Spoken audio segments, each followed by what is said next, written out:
This is a video response to Dan is Not on Fire, Psycho French teacher video. If you're watching this, hi! So I've had my fair share of crazy teachers, not quite as crazy as your French teacher, but here are some of the experiences I've had.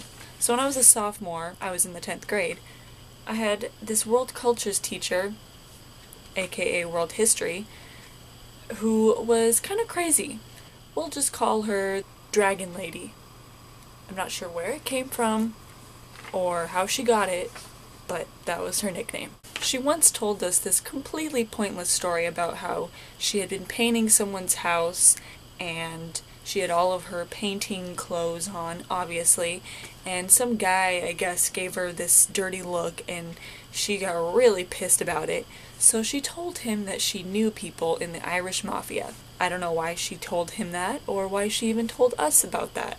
Had nothing to do with what we were learning. On a scarier note, she also told us that the police have her fingerprints on file. Why, you ask? Because she can kill someone with her bare hands. That's a little unnerving. She also had this love for humiliating people in class. So we had this arts and crafts assignment that we had to do. And basically what it was is we had to make a clay person. And not just any person, it had to be a famous person from history. I had to make Gandhi. We also had to write a little bit about them, so it wasn't just kind of like some random arts and crafts project that she wanted us to do. I was almost done making my Gandhi clay figure. All I needed to do was make his face and a few other small details. I just wanted a second opinion on whether or not his body looked proportionate. So, of course, I go to my teacher and ask her. Now, like I said before, he wasn't quite finished, so his arms were kind of sticking out, and I hadn't moved him down to his side. Instead of my teacher critiquing me politely or giving me constructive criticism, she holds him up in front of the whole class and says, "Class, do we walk around with our arms sticking out to the side like this?" I wasn't done. Thanks, you just humiliated me in front of the whole class when all I wanted was a second opinion. Appreciate it. She also had this little pet peeve. She hated when people would yawn without covering their mouth. She thought it was very rude.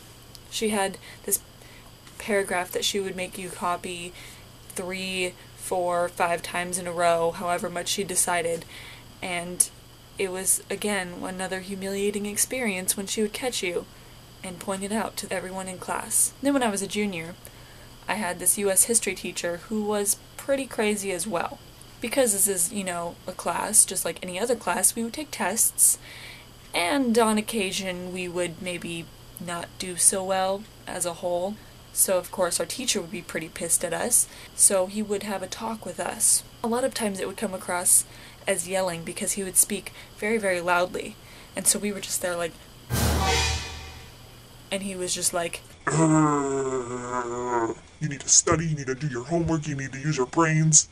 And then he would pause for a second and say, "You guys think I'm yelling at you, don't you?" We're just like, and then he would say, "Well, I'm not yelling at you. You will know when I am yelling at you." And then again, just from us. There was a door in our classroom other than the one that we used to enter the classroom, obviously. This other door led to another classroom, and in this classroom, the teacher taught government to seniors. Since our teacher was the head of the history department, he would go over and harass the other teacher. This other teacher would like to read the back page of the newspaper to his students, because there's usually a lot of really funny, weird stories on the back page, and our teacher would harass him about that all the time. He would go in the classroom and just say, "You're reading the newspaper to these kids again in that monotonous voice of yours." I actually couldn't wait to be in government, as crazy as that sounds, because I just wanted to be on the receiving end of all of the wackiness and all of the funny jokes. And I did actually get to experience that, so that was awesome. He also hated the color pink. Why, I don't know. That's crazy. I love the color pink. If a girl wore pink to class, it was a guarantee that he was going to harass her about the color. One of the other teachers knew that our teacher hated the color pink, so they pulled this awesome prank. Our class was the first class of the day, so we got to be the first to experience the awesomeness. So we opened the door, and we see pink streamers hanging from inside the door. We walk through the pink streamers, and what do we see? A picture of our teacher, a very old one because he still had hair on his head, on pink paper, plastered all over the walls.